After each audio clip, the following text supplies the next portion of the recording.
मध्ये होती, त्यांच्या वडिलांचा अफेअर होता, त्यांना आर्थिक चणचण भागत होती. बघा, हा दिशा सालियन हा जे काय तुम्ही म्हणताय, त्यांच्या घरामध्ये आर्थिक चणचण होती, त्या मुलीला डिप्रेशन होतं, हा त्यांचा कौटुंबिक आणि व्यक्तिगत प्रश्न आहे. त्याच्यावरती आम्हाला राजकारण करायचं नाही. जे आत्ता 5 वर्षांनी तिच्या वडिलांना हाताशी धरून जे राजकारण करतात ते त्यांना लखलावं. पोस्टमॉर्टम रिपोर्ट कालच आलेला आहे, काही दिवसापूर्वी आला आहे, पुन्हा एकदा प्रसिद्ध झाला. इतर काही गोष्टी येत आहेत आणि आम्ही समर्थ आहोत ना. आम्ही समर्थ आहोत. आदित्य ठाकरे समर्थ आहेत, उद्धव ठाकरे समर्थ आहेत, आम्ही सगळे समर्थ आहोत. अशा घाणेरड्या विषयाचं राजकारण करून जे या महाराष्ट्राच्या पहिल्या क्रमांकाच्या कुटुंबावर, ठाकरे कुटुंबावर चिखलफेक करू इच्छितात आणि पुन्हा बाळासाहेब ठाकरेंचे फोटो लावतात. हां, आम्ही बाळासाहेब ठाकरेंचे विचारवाहक आहोत असे म्हणतात. त्यांना लाजा वाटल्या पाहिजे ते करताना. अशी कृत्य करताना, अशा प्रकारचं घाणेरडं राजकारण करताना त्यांना लाज वाटली पाहिजे. फोटोवरून सर, काल मनसेने गुढीपाडव्याच्या एकूणच येणाऱ्या सभेचा एक बॅनर सगळीकडे लावलेला आहे. त्याच्यावर बाळासाहेबांचा आणि प्रभुचंद्र ठाकरे यांचा फोटो लावलेला आहे. बाळासाहेबांनी सांगितलं त्यावेळी देखील माझा फोटो तुम्ही वापरू नका. त्यावेळेला नक्कीच बाळासाहेब ठाकरेंनी एक पत्र म्हणजे एक जाहीर निवेदन केलं होतं. तेव्हा बाळासाहेब ठाकरे जीवित होते. त्यानंतर बाळासाहेब ठाकरे यांचं नाव राष्ट्रपुरुषांच्या यादीमध्ये गेलं, आपल्याला माहीत असेल. आणि राष्ट्रपुरुषांचा फोटो वापरण्यावरती कोणी आक्षेप घेऊ शकत नाही. बाळासाहेब ठाकरे राष्ट्रपुरुष म्हणून मान्यता वावल्यावर राष्ट्रपुरुषांचा फोटो व राष्ट्रपुरुष हा एका व्यक्तीचा, एका कुटुंबाचे होत नाहीत. आणि याचा फायदा जर कोणी घेत असेल तर त्याने घ्यावा. आता हे एकनाथ शिंदेचे लोकही बाळासाहेबांचा फोटो वापरतात. जर बाळासाहेब जर आता हयात असते तर एकनाथ शिंदे आणि त्याच्या लोकांना मातोश्रीच्या बाहेर चापकाने फोडलं असतं. हां, हे म्हणतात ना की त्यांचे लोक म्हणतात ना, कुणाला कामराला टायरमध्ये घालून मारलं पाहिजे. कोण म्हटलं मला माहित नाही. म्हणाले त्यांचं असं म्हणणं की थर्ड डिग्रीचा वापर द्या ना. थर्ड डिग्री खरं म्हणजे आम्ही संयमानं चांगली गोष्ट आहे. वरिष्ठांच्या सूचनेमुळे कुणाल कामराला महाराष्ट्रात कसं आणायचं ते आम्हाला चांगलं माहिती आहे. पाहू ना, तोपर्यंत सत्ता राहते नाही राहत कोणाची काय, हे सगळे सत्तेचे मस्त आहेत. या देशामध्ये व्यक्ती स्वातंत्र्य आहे, अभिव्यक्ती स्वातंत्र्य आहे. जर कोणी तुम्हाला दुखवणारं वक्तव्य केलं असेल त्यासाठी कायदा आहे, त्यासाठी कोर्ट आहे. आता आमच्यावरती सुद्धा अनेकांनी डिफॅमेशन केसेस टाकलेल्या आहेत ना, आणि आम्ही कोर्टात जातो की आमच्यावरती मानहानिकारक काही वक्तव्याबद्दल, लिखाणाबद्दल आमच्यावरती गुन्हे दाखल असतात, संपादक म्हणून, देते म्हणून आम्ही जातो.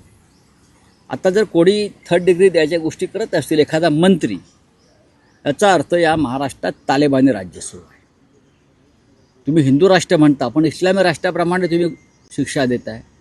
मग तसं असेल तर इस्लामी कायद्यानुसार गद्दारांना कोणती शिक्षा देतात माहिती आहे का? हे तुम्ही अफगाणिस्तान आणि इराणमध्ये जाऊन बघा. जो गद्दार असतो त्या गद्दाराला भर चौकामध्ये उघडं करून 100 फटके मारले जातात पार्श्वभागावर.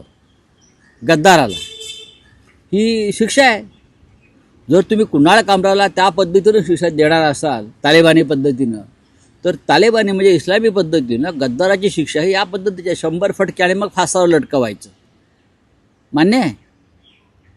मंत्र्यांना वगैरे तुमच्या मान्य असेल तर सांगा, प्रस्ताव आणू आपण तसा एखादा. मग सुरुवात करू तुमच्या मंत्र्यांपासून. नाही, पण राऊत साहेब, असं दिसतं आहे की तुम्ही असाल, उद्धव ठाकरे असतील किंवा शिवसेना युबीटीचे अनेक नेते ज्या पद्धतीने अभिव्यक्ती स्वातंत्र्य असं म्हणत कुणाल कामराची जी पाठराखण करतात, तुमचं समर्थन आहे का अशा पद्धतीच्या विडंबनाला? आमच्यावर सुद्धा टीका आहे, केलेली आहे ना अनेकदा. आता हे एकनाथ शिंदे आणि त्यांचे लोक आमच्याविषयी काय बोलतात. त्यानंतर स्वतः देवेंद्र फडणवीस यांच्याविषयी सुद्धा आक्षेपार्ह वक्तव्य त्या काळात होत होती आणि ती चुकीची होती, तरी त्यांनी ते सहन केलेलं आहे. अनेक ठिकाणी असं होतं. तुम्ही त्याला उत्तर देऊ शकता, तुम्ही शब्दांच्या रूपानं, लिखाणाच्या रूपानं प्रतिकार करू शकता, तुम्ही कायदेशीर भाषेत प्रतिकार करू शकता.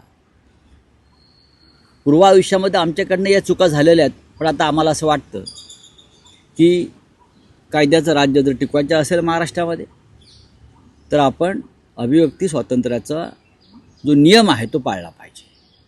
नाही, पण राऊत साहेब असं दिसतं आहे सध्या या प्रकरणामध्ये की पुढच्या काळात कुणाल कामराच्या शोजवर महाराष्ट्रात बंदी येऊ शकते, ज्या पद्धतीने हा वाद गाजतो आहे. आणि आता त्याचं यूट्यूब चॅनल तपासावं अशी मागणीही शिंदे शिवसेनेकडून करण्यात नाही, आली. शिंदे गट कोणती मागणी करू शकेल? शिंदे गटाला मागणी करायला काहीच जात नाही ना. ते रेड्याचं दूध काढू शकतात, ते बैलाचंही दूध काढू शकतात. मुळात या देशामध्ये अजूनही कायदा आहे आणि अजून या देशामध्ये काही प्रमाणामध्ये स्वातंत्र्य आम्ही टिकवलेलं आहे आमच्यासारख्या संघर्ष करणाऱ्या अनेक लोकांनी देशभरामध्ये.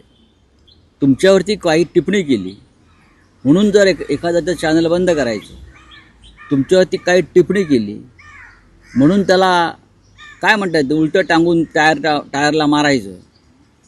मग असं जर उद्या उलटं झालं, सरकार बदललं आणि जे तुमच्या विरोधातले कार्यकर्ते आहेत त्यांनी हीच भूमिका घेतली तर कसं काय व्हायचं? नाही, या पण देशामध्ये कुणाल अराजक कामराचे माझे शोज जर बंद झाले, महाराष्ट्रात बॅन आला त्यांच्या देश शोजवर, खूप मोठा आहे. हा देश या शिंद्यांच्या लोकांना माहीत नाही. हा देश खूप मोठा आहे. त्यांना त्यांचा देश अमित शहांच्या पलीकडे दिसत नाही. अमित शहांच्या पलीकडे त्यांना त्यांचा देश दिसत नाही. जोपर्यंत अमित शहाचं छत्र त्यांच्या डोक्यावर आहे तोपर्यंत त्यांची भाषा चालेल. पण रामकृष्णही आले गेले तसे मोदी आणि शाही जातील आणि येतील, लक्षात घ्या. एवढंच मी त्यांना एक इशारा देऊन ठेवतो आहे.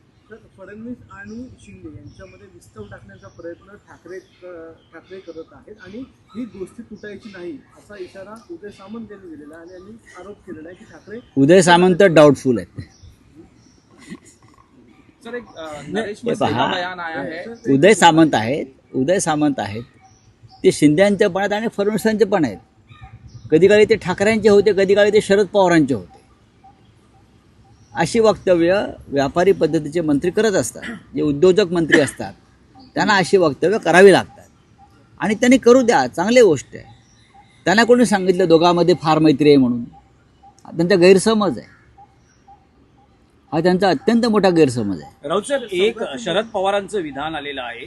काल त्यांची बैठक पार पडली, त्यात ते असं म्हणतात की एका पराभवानं खचून जाणारा मी नाही किंवा आपण नाही आणि पुढच्या लढाईसाठी तयार राहा, असंही त्यांनी आपल्या काल कार्यकर्त्यांना- त्यांच्या पक्षाची कार्यकारिणी, राष्ट्रीय कार्यकारिणी दिल्लीत झाली. त्याच्या आधी माझा आणि त्यांची थोडीफार चर्चा झाली.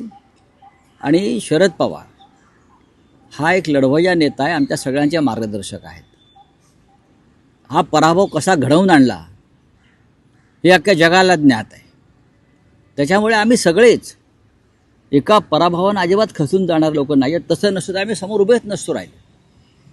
आम्हाला माहिती आहे की कशा प्रकारे निवडणूक लढवण्यात आली, कशा प्रकारे घोटाळे झाले, कशा प्रकारे मतदान याद्यांमध्ये घोटाळे केले, कशा प्रकारे पैशाचा वापर झाला, हे सगळं आम्ही डोळ्याने पाहिलेलं आहे. तरी आम्ही न खचता पुढल्या लढाईसाठी आमची तयारी सुरू आहे.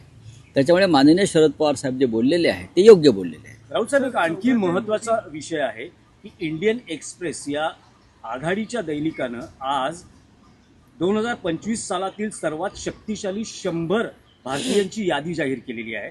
ज्या यादीत पंतप्रधान नरेंद्र मोदी आहेत, केंद्रीय गृहमंत्री अमित शहा आहेत, त्यासह विविध मान्यवर आहेत, जसं काही उद्योजक आहेत, कलावंत आहेत, खेळाडू आहेत. त्यात महाराष्ट्रातील 5 राजकारणी आहेत. त्यात प्रामुख्यानं मुख्यमंत्री देवेंद्र फडणवीस, उपमुख्यमंत्री एकनाथ शिंदे, अजित पवार, नितीन गडकरी, शरद पवार असे सगळे महाराष्ट्रातलेही नेते आहेत. पण या यादीत ठाकरे कुटुंबापैकी बघा, उद्धव ठाकरे, राज ठाकरे दिसत नाहीत. ठाकरे ब्रँड संपुष्टात येतोय. संपुष्टात आणण्याचाच हा प्रयत्न आहे, मी जे म्हणतोय वारंवार.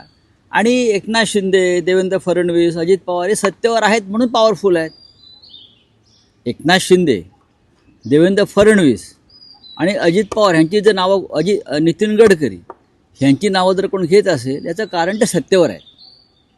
आणि शरद पवार सत्तेवर, शरद पवार हे लोकनेते आहेत. आणि कोणाला पॉवरफुल करायचं आणि कोणाला नाही करायचं हे पद्मश्रीसारखं असतं यादी तयार करणं.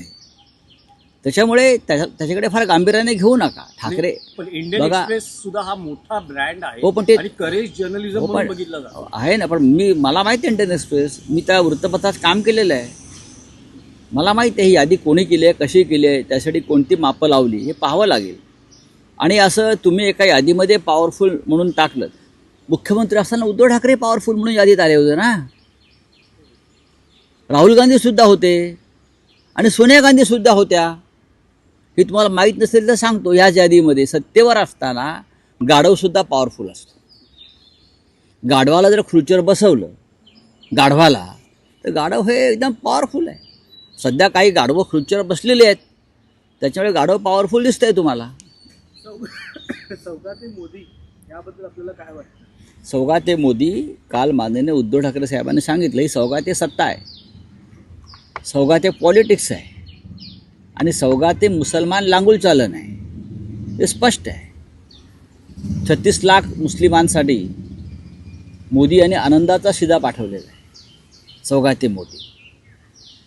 यात प्रधानमंत्री मोदींनी गेल्या 3 वर्षातली आपली भाषणं मुस्लिम बांधवांविषयी स्वतः ऐकावी आणि आत्मचिंतन करावं. मुसलमान हे या देशातले घुसखोर आहेत. मुसलमान ही तुमची जमीन छिनवून घेतील, छीनकर आपली जमीन लेके जाएंगे मुस्लिम. मुसलमान तुमच्या गळ्यातलं मंगलसूत्र खेचून नेतील, बरं का. तुमच्याकडे जर 2 गायी किंवा म्हशी असतील तर 1 गाय मुसलमान खेचून नेतील, ओढून देतील. अशा सांगणाऱ्या प्रधानमंत्री मोदी आणि त्यांच्या भाजपला मुसलमानांच्या ज्या प्रेमाच्या उकाळ्या फुटलेला आहे ते ढोंग आहे, पाखंड आहे. हे निवडणुका डोळ्यासमोर ठेवून केलेलं राजकारण आहे. जो माणूस मुसलमानांविषयी इतक्या विखारी पद्धतीनं कालपर्यंत बोलत होता, विषारी पद्धतीनं, त्यांना देशाचं नागरिक मानायला तयार नाही, त्यांना दुय्यम दर्जाचा नागरिक मानतात हे लोक. आणि आज तुम्ही मुसलमानांच्या बाजूनं बोलताय, ढोंग नाही तर काय. याचा अर्थ स्पष्ट आहे. उद्याच्या निवडणुकीमध्ये जिथे मुस्लिम बहुसंख्य आहेत तिथे भारतीय जनता पक्षाला प्रत्येक बूथवर जास्तीत जास्त मतं घ्यायची आहेत आणि तीसुद्धा घटनाबाह्य पद्धतीने, माफिया पद्धतीनं. आणि मग त्यांना दाखवायचं, बघा आम्ही सौगाते मोदी केल्यामुळे मुस्लिमांनी आम्हाला मतदान केलं. या वेळेला अनेक भागामध्ये मुस्लिमांना मतदान करू दिलं नाही आणि तिथे वोटर लिस्टमध्ये त्यांच्या जागी दुसरी नावं टाकून त्यांच्याकडनं मतदान करून घेतलं. मुस्लिमांना मतदान केंद्रापर्यंत जाऊ दिलं नाही. पुढल्या वेळेला सुद्धा हेच होणार आहे. त्याच्यामुळे सौगाते मोदी आहे. स्वाभिमानी मुसलमानांनी हे सौगाते मोदी नाकारायला पाहिजे. म्हणतात की औरंगजेब फॅन क्लब आहेत हे उद्धव ठाकरे त्यांनी काय दिलं?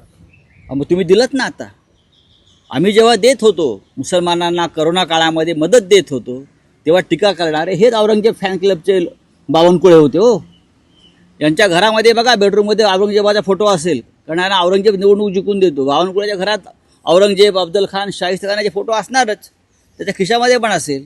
अरब कंट्रीला जवळ करायचं कुठेतरी काम सुरू आहे का? अरब कंट्री कशाला? हे मुसलमानांचं सरळ सरळ मतांसाठी केलेलं लांबूल चालन.